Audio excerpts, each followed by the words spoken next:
Thanks, Bethany. Bring in some of our great agency leaders. And obviously, all of you part of this program, we appreciate being a member. But I want to bring on some of our members who have really done some extraordinary things with their agency. And it just exemplified some key areas in leadership. And I've actually got 3 panel members that are from different parts of the country, different size revenue agencies, different specializations. So we're getting a pretty good scope here, but from a leadership perspective. And as you can see in this section, if you're looking at the workbook, the idea that the topic was getting comfortable being uncomfortable, right? And so I'm going to ask these leaders, I'll give you all a brief intro here so people get to know you a little bit. I'm going to brag on you just a little bit because I know you won't brag on yourselves, because you're humble servant leaders. But I do want to add, and I've asked them some questions ahead of time, but I've also told them as well, I want them to begin to think about some of these questions in terms of where had they had to get uncomfortable in certain areas to get the results they want. Or maybe, whereas leaders have we stayed comfortable too long, that has maybe hindered some of our progress, right, in different ways. As I was preparing for this over the past couple of weeks, something hit me. I've said before, and Roger said before, that nothing grows in the comfort zone, right? Wherever we've just been for a long period of time, not much grows there. And I was thinking, except for one thing, complacency. Complacency grows in your comfort zone. We just get used to doing the same thing, right? So just keep that in mind. In fact, that may be something you want to write down at the top, is the only thing that grows in my comfort zone is complacency. And I don't think any of you are here to be complacent, right? You wouldn't be part of the network. You wouldn't be part of our structure and what we want to do and want to accomplish. So I'm going to give, you see the guests spotlighted here. We've got Michael Malinowski, Dan Elliott, Todd Lykke. I'm going to give a brief intro. If you guys need to add anything, feel free to do it. If I say something incorrect, you can correct me, but I think we got this pretty well set here. I first want to mention Mike Malinowski. Mike is the CEO of EHD Insurance in Pennsylvania. We've got several offices in Pennsylvania. And I'm just versus going through all the vernacular of this and that, I just want to hit some highlights that I know as Sitkins, we personally have appreciated and applauded from each of these agencies. And I would just say this, EHD Insurance, I know we've mentioned them on several of our trainings, because they are, if not the top implementer, they're certainly right there at the top. And we've kind of joked, Mike, back even with John Miles, of you're our number 1 agency, maybe number 2, not quite there yet, but doing some great things. And I do want to share, because part of this we talk about is culture. And I've shared this in different programs. Mike, obviously you're going to be aware of this. And it's going to be hard for many of you to see with my screen, so I'll read it. But it just goes back to when we, it says here at the top, this is a mirror that is in all of the EHD offices, right, Mike? Yep. And it says there at the top, is this your best version possible? So when we talk about that with EHD, they didn't just go, oh yeah, that's something. Like, they made it a thing. And at the bottom, which is fun, is they have on there, and it's hard to see, I know, I'll read it. It says, producers, if it's Tuesday, Wednesday, or Thursday between 9 a.m. and 3 p.m., you should not be reading this, right? Just a culture of the fact that, A, we are going to be our best version possible, number 1, and B, producers, get in the green zone, right? Get out there and do those things. So I wanted to share that. Just a couple of things. EHD, and Mike, again, correct me if I'm off on some of these a little bit, but $28 million in revenue, right? And I want to bring this, what's interesting too, 2 years in a row, and maybe they're going on a third now, they had over $1 million in BOR or AOR business, which is pretty cool. 1 million in revenue. And by the way, that's not their only revenue, obviously. And as most of you know, we don't teach necessarily a BOR or AOR process. We believe that a BOR or AOR happens, it's the end result of a great process, right? Is the fact that they're choosing. So kudos to you. And of course, that comes in a COVID year as well. And then you just recently informed us, which we didn't know about this until recently, you had your best new sales year in EHD history last year, 2.2 million in revenue. So everybody applaud Mike and the EHD team. That's pretty cool stuff, right? So we say leaders in the clubhouse, EHD is doing a great job. So Mike, I want to introduce you, and I'll get to your questions here just in a second. I want to also introduce Dan Elliott. Dan Elliott is the VP at Diebold Insurance Agency in Michigan. He's 3rd generation, right, Dan, of the agency? Technically 4th. Technically 4th. So, sometimes we joke, Dan, if you ever watch the movie Multiplicity, you make a copy of a copy of a copy. It doesn't always get so good. But in your case, you've broken the mold. You guys are doing great. Dan's a great leader along with Pete. Amy in your office. Obviously, your dad Kevin's been around with Sitkins for a very long time, and been a huge implementer. But just some things that Diebold has done, and it's not even just the numbers. You guys are doing a great stuff, but probably one of our best agencies, not the best, of understanding low risk practice and preparation. Right? You guys really understand this nature of accountability and a sales culture, and your producers hit your goals. Right? Like that's part of what we do. If we're going to set goals, we're going to hit them. And Diebold has done a fantastic job. Also mentioned on a personal note from Dan, just had your number 2 child, right? Yeah, back in December. So I think things are busy around here, but good busy. And I don't like that word, but I'll use it in this context. It works. So round of applause for Dan being our panelist. Thank you, Dan. Appreciate you being here. And congratulations on number 2. And then last but not least, Todd Lykke from TCL Insurance in the great state of Texas. Todd is at least on this panel, and actually from almost this whole group here, one of our newest members of the Sitkins Network. Hasn't been with us that long yet, about a year, Todd, right? Or so at this point. Todd's a trucking specialist. Their agency's entire trucking. Again, had tremendous growth. And I asked Todd to share me kind of where they're at and over his course of time. And obviously been with us for a year, had a very successful year. But Todd started, get this is pretty interesting. Talk about committed to growth. And I use terms of revenue, Todd, so you can correct me a little bit, but about 30K in revenue when you started 8 years ago, and you're now about 3 million. Am I close? 300,000 in revenue. I'm sorry, 300,000 in revenue. Now you're at what? Closer to 3 million. $3 million in revenue. And so I just wanted to give a scope of, getting where agencies are at and where they're going, because the bottom line of this is all 3 of you have done things as leaders to get uncomfortable or help your team to get uncomfortable. So with that, I've got a few questions. And Mike, can I start with you? Sure.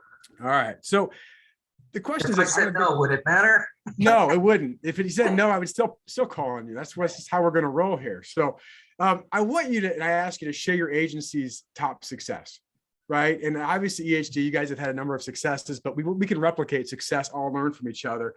I want to know this though. I want you to share your agency's top success. And my question is this: how and where have you and or your team had to get uncomfortable to accomplish that success? And how are you planning to replicate it? It's kind of a loaded question there, but yeah, sure. Yeah, there's a lot around that, I guess. Well, we can really attribute a lot of, I think, obviously the Sitkins has helped us tremendously. And I'm not doing this because of commercial, but we have 4 offices all over the states. So our language was siloed and we weren't going through the same process. And Brent and Roger kind of helped us put that together.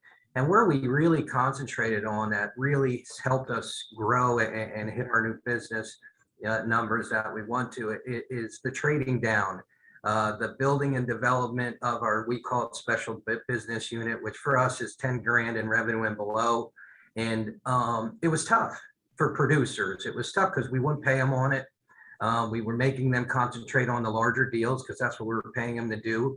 But, we hear the same thing is, well, that's my best friend and I need to talk to him, and not really trusting the group that's built to do that. And there were some struggles. There was some, folks in my office several times, and no one else can do it as good as me. And, that's not what we were paying them to do. So there was a lot of uncomfortability around that. But we thought if we built a good structure for that business, it would help these guys concentrate on referrals and all the stuff that we've done. But it was, probably 18 months where there were some producers, especially the tenured producers, who got very uncomfortable about that process. But now they don't even want to look at it. So, which is good. We built the unit up, they do a good job. But I think that was probably one of the main things, Brent, that was really, helped us build to a platform where we can grow our larger commercial stuff. So yeah, that if that answers your question, that's probably the most uncomfortable we were as an agency. That's fantastic. And it was, even talking to some of your producers, there's always those thoughts of, well, that's not something we really want to do. And no producer's like, well, I'm not giving up revenue. But, one of the things is, hey, let's replace them before we release them, right, in certain ways. And then let's get more focused on what we're going to accomplish. Now, obviously, and again, with some of the agencies on here where you guys have done an EHD, you moved to a $10,000 minimum account size, which, it's like, that's a big number, right? Certainly some of the agents, now that may not be right for your agency, but what's interesting, and for every agency, but what's interesting is what Jim Lewis, who's the sales manager, told me about the results. As you guys established a true minimum account size and started focusing on the larger accounts that you really could be a value-added provider, right? And be that indispensable risk partner. From what Jim told me, I don't have the numbers right in front of me, but in essence, you basically tripled your close ratio on those accounts.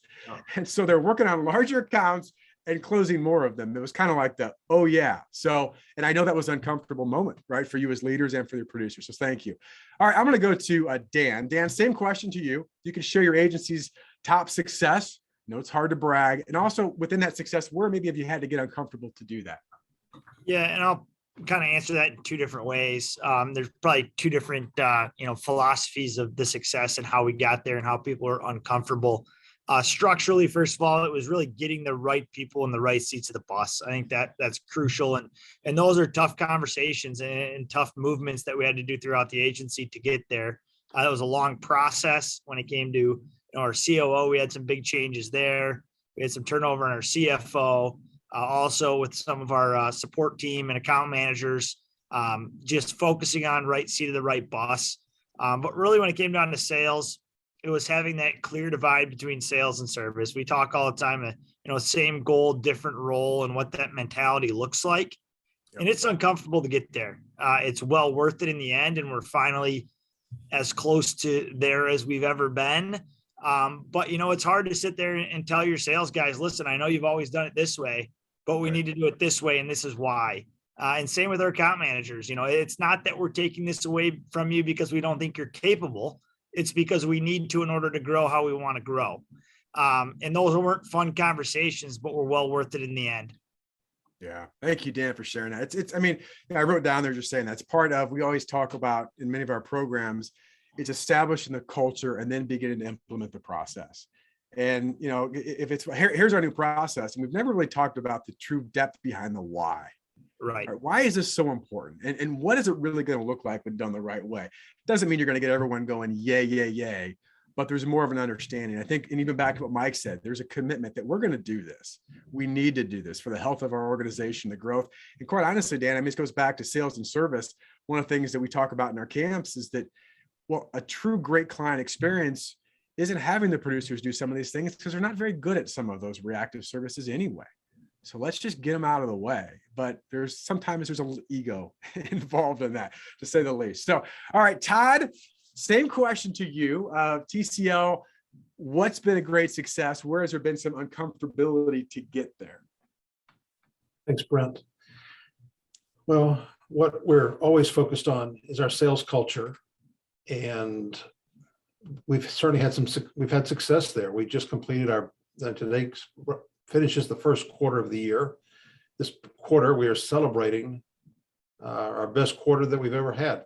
Best first quarter that we've ever had in new business sales. So, gosh, very, very proud of that.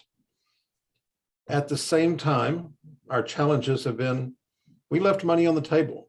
We had some unforced errors. Those numbers could have been better. They were ours to take, and we messed up on it. So where have we had to become uncomfortable?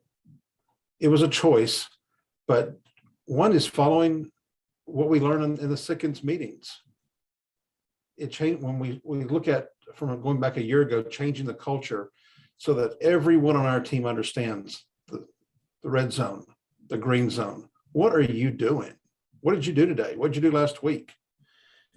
Using the iceberg, okay? Using that where 80% of the results, it's the 20% of the work, okay? Doing what's really important below the waterline is what's going to drive above the waterline all year long. Yep. On the 80-20 rule, 80% of our revenue, 20% of our clients, really focusing on that. Mm-hmm. And saying, hey, wait a minute, we always have to average up.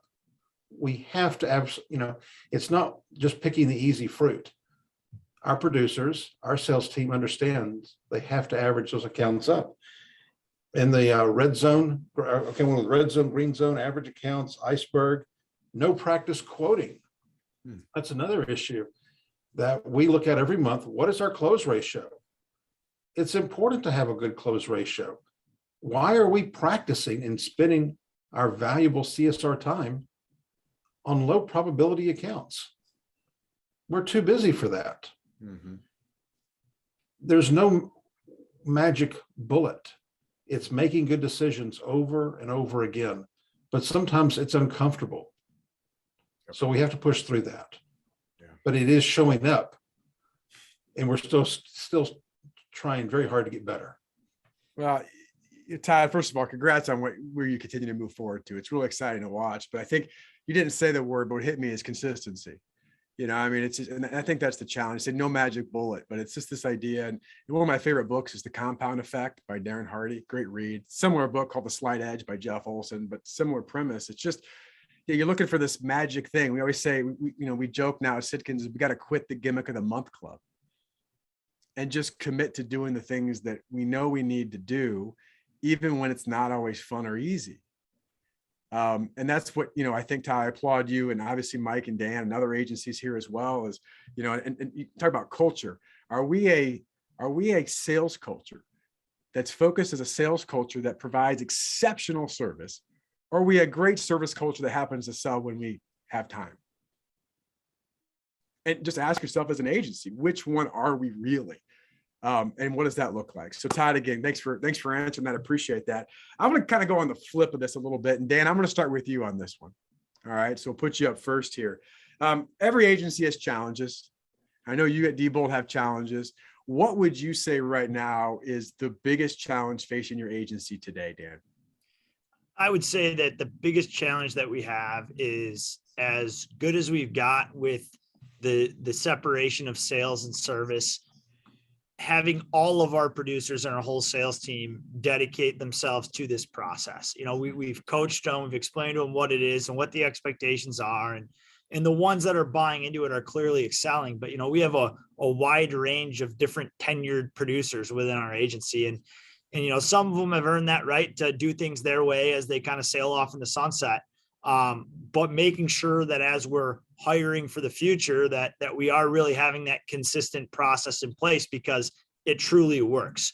And I think that's been our hardest thing to manage is, we have 4 different locations, different tenured salespeople, everybody having that same dedicated process, because, we've talked a lot, Brent, off of the call here, that it truly works if you do those basics better than anybody else.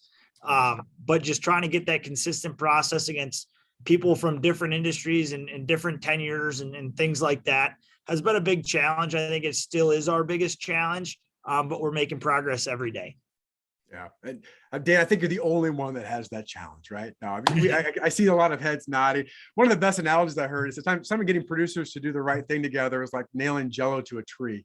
It just jiggles everywhere because there's just a lot of personalities, right, involved in that. And so there certainly is, again, a consistent process in the culture around that. Mike, how about you? What's right, the EHD right now? What do you feel is the biggest challenge you guys are facing today? It's by far talent. It's by far producer recruitment. And as we talked to one of the breakout groups, it's probably limiting us in our accountability for those part-time producers, as Roger said earlier. Because we're just struggling finding talent out there in the industry, and I'm sure everyone's going through that. So, in order to grow, and as we always say, bigger's great, but the boulder's harder to push up the hill, and you need more hands on deck. And we're just in this particular area, we're just struggling. I think, as we brought you, and we're going to try to do it ourselves. I don't know if it'll work, but we can't just sit here and just let it happen. With the producer academy we're starting, but that's our number one challenge is we think we have the sales culture and some of that stuff going in the right direction, but you still need younger folks out there, probably more diverse folks, especially in our area, to do producing. And that's what keeps me up at night, because we just can't make people. And a lot of people retiring too, that we're backfilling in. And the worst thing we want to do is give someone who's actually one of our best salespeople or best producers someone's book, and then they just struggle to get out and produce. So that's probably our number one item that we're trying to work on and solve that problem, and we have to figure it out. Yeah, and you guys are starting a producer academy. And part of this too, I wanted to, as a reminder, if if any of you have a specific question for one of the panelists, again, we're technically scheduled for up till 1:40. We got a lunch after that. Be happy to, ask a question, maybe some things you're doing. By the way, just on Mike's point, I know he's not the only one or agent just going, what is other people doing for producer recruiting? So if you've got some ideas or things you've seen working, certainly this is a networking event. You can type in the chat box or we can share it in the open networking here in a little bit. So Todd, I want to go to you. What TCL today, you kind of mentioned a little bit of some of the challenges, but what's the biggest challenge you're facing today? Just managing the growth. So everything is being challenged. Obviously, we're trying to grow our organic growth, at the same time managing the service team and management. And it's difficult. Yep. So, between hiring and then people wanting to take on a different career or whatever the case, the waters are always rough and it's difficult. It's just one thing to write business, and wouldn't it be nice if there was everything on the back end was smooth, but it's just not. Yep. So that's a challenge, and we're working through that. And once again, it's just pressing every day to do everything that we can do and make wise decisions. Yeah. Todd, as you were saying that, I was talking to an agency leader this week, and I probably said it to some of you on the call at some point, but I said, I see with agencies, they all can get stuck.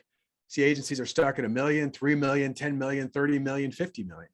And I think what hits me on this is, again, there's always going to be issues and things are always going to happen. It's never, got it all figured out now. But it's what got you here is not going to be the same thing that's going to get you there. And I think that's a really important mindset. What got us to 3 million is not going to be the exact same thing. Now, the basics aren't going to change, right? Some of the basic principles, but there's nuances to that. Is we got to think a little more abundantly. We got to think a little different. We've got, and I'll talk about in the last session, we've got to think more like how to develop more leaders within our organization, not just followers. And what does that look like? So thank you, Todd, for sharing that.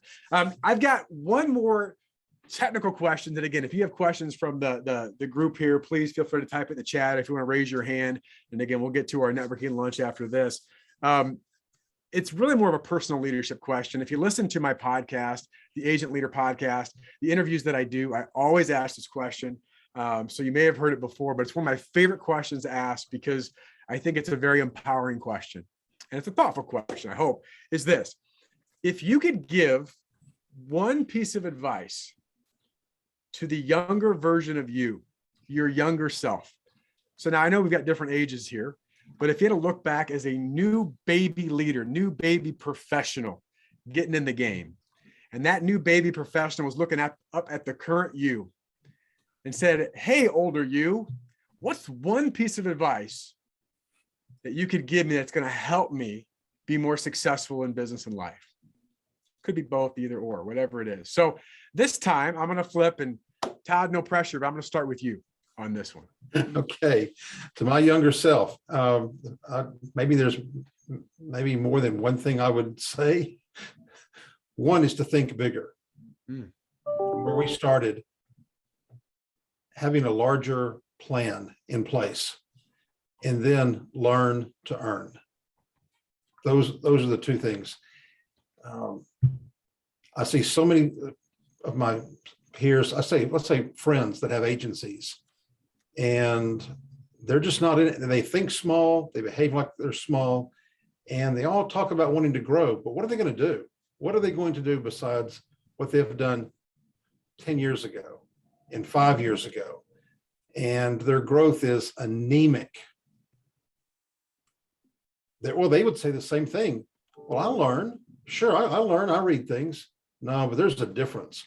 There's a difference in really thinking large and having a much bigger plan, and then enthusiastically learning what it's going to take to get there, and then taking action. That's what I would tell my younger self. Those 2 or 3 things, and just say, gosh, don't let your own thinking slow you down. Yeah. We've talked about that in many cases. I just have to share one thought, because you just reminded me, Todd, of a conversation I had in an Uber ride with another speaker that I was heading back to the airport with. And I love asking people questions because you learn a lot. And this guy was a very, very successful person. I just said, okay, if you had one piece of advice to tell me, what would it be? And he referenced his father. And he said, my dad told me at a young age, he goes, the amount of your success will depend on what type of denomination you think in. He goes, some people think in hundreds, some people think in thousands, some people think in 10,000, some people think in 100,000, some people think in millions. And he goes, the difference isn't their talent, it's how they think. So I applaud you, Todd, for that. It's great response. All right, let's go to, I'll work backwards here from where I started. So Dan, what about you? What would you tell your younger self? I really have, sort of two different ones too. And I share this with you on the podcast I did. It, the one is definitely just be a sponge, whether it's in this industry and life. There's so much knowledge out there. I mean, just think about the different people we have on this networking event today, that you've had in your different sessions, that you have in your agency, that you have in your community. There's just so much you can learn from other people and take advantage of that. The second one is just, when it comes to having, conversations, is you spend so much time preparing. And this is something we've focused on in our agency, is just spending so much time focusing on what you're going to tell people, when really, why don't we spend more time on what we should ask people, and trying to just kind of change that mindset, whether it's a conversation with a client, with a employee, with your spouse, it doesn't really matter. But just how much more you get out of asking good questions. That's great. I put it great. I mean, just that's how I ask more questions. Ask more questions. So love that, Dan. Thank you for sharing that. I appreciate it. All right, Mike, last but not least, what would you tell the younger Mike? Well, I think even kind of Dan hit on it, but make yourself uncomfortable. If it's too easy, then it's too easy. Is make yourself uncomfortable. Model successful behavior. We have so many good people in this industry that have been very successful and model the successful behavior, but also learn from those who don't do it the right way too.